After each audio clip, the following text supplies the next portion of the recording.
નમસ્કાર, હું છું પ્રેરણા. આપ જોઈ રહ્યા છો ઇન્ડિયા ન્યૂઝ ગુજરાતના મહત્વના સમાચારની શરૂઆત કરીએ. ડભોઈ શહેરમાં થોડા દિવસો અગાઉ પોલીસ દ્વારા થયેલા જીવલેણ હુમલાના કેસમાં આરોપી સિકંદર ગરાસિયાના ડભોઈ સ્થિત સુરજ ફળિયા વિસ્તારમાં આવેલા મકાન પર આજે નગરપાલિકા દ્વારા બુલડોઝર કાર્યવાહી હાથ ધરવામાં આવી હતી.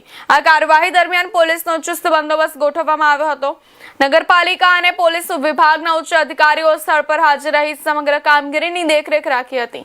ઉલ્લેખનીય છે કે પોલીસ પર હુમલાના કેસમાં આરોપી સિકંદર ગરાસિયા હાલમાં પાસા હેઠળ જેલમાં બંધ છે.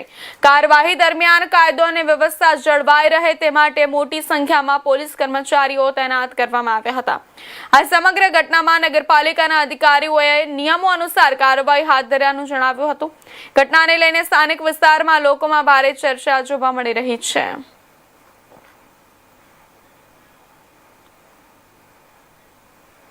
જી સાહેબ, ગઈ તારીખ 3/6/26ના રોજ પોલીસ કર્મચારી પર હુમલો તેમજ રાયોટિંગનો ગુનો ડભોઈ પોલીસ સ્ટેશનમાં દાખલ કરવામાં આવેલ હતો, જેમાં BNSની કલમ 109(1) મુજબનો ગુનો દાખલ કરવામાં આવેલો હતો અને એ અનુસંધાને રેન્જ આઈજી સાહેબ તેમજ પોલીસ અધિક્ષક સાહેબશ્રીની સૂચના અને માર્ગદર્શન અનુસંધાને પોલીસે કડક કાર્યવાહી કરી આરોપીઓને ગુનાના કામે ધરપકડ કરવામાં આવેલ હતી.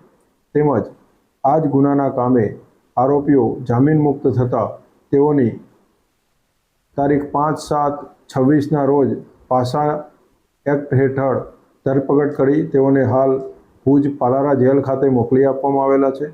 અને આ ગુનાની તપાસ દરમિયાન આ જ ગુનાના આરોપી સિકંદર ગરાસિયા નાઓનું સુરજ ફળિયામાં આવેલું મકાન ગેરકાયદેસર હોવાનું માલુમ પડતા તે અનુસંધાને ડભોઈ નગરપાલિકાને રિપોર્ટ કરવામાં આવેલો અને એ રિપોર્ટના આધારે આજરોજ કાર્યવાહી કરી તેનું ગેરકાયદેસરનું જે સુરજ ફળિયામાં મકાન આવેલ છે તેને પણ જમીનદોસ્ત કરવામાં આવેલ છે અને આ રીતે આરોપીઓ વિરુદ્ધ સખતમાં સખત કાર્યવાહી કરવામાં આવેલ છે. એટલે મારી સર્વ જનતાને અપીલ છે કે આવી કોઈપણ પ્રકારની ગેરકાયદેસર પ્રવૃત્તિમાં સંડોવાવું નહીં અને સંડોવાવશો તો તમારા વિરુદ્ધ સખતમાં સખત પગલાં લેવામાં આવશે.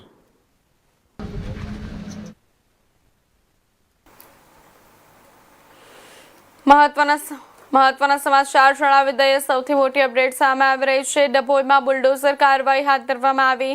સિકંદર ગરાસિયાના મકાન પર એક્શન લેવામાં આવ્યો છે. પોલીસનો ચુસ્ત બંદોબસ્ત વચ્ચે કામગીરી હાથ ધરવામાં આવી. પાસા હેઠળ આરોપી જેલમાં છે. સ્થાનિકોમાં ભારે ચર્ચાઓ જાગી છે. ઘટનાને લઈને સ્થાનિક વિસ્તારમાં લોકોમાં ભારે ચર્ચાઓ જાગી છે. પોલીસ કર્મચારીઓ તૈનાત કરવામાં આવ્યા હતા.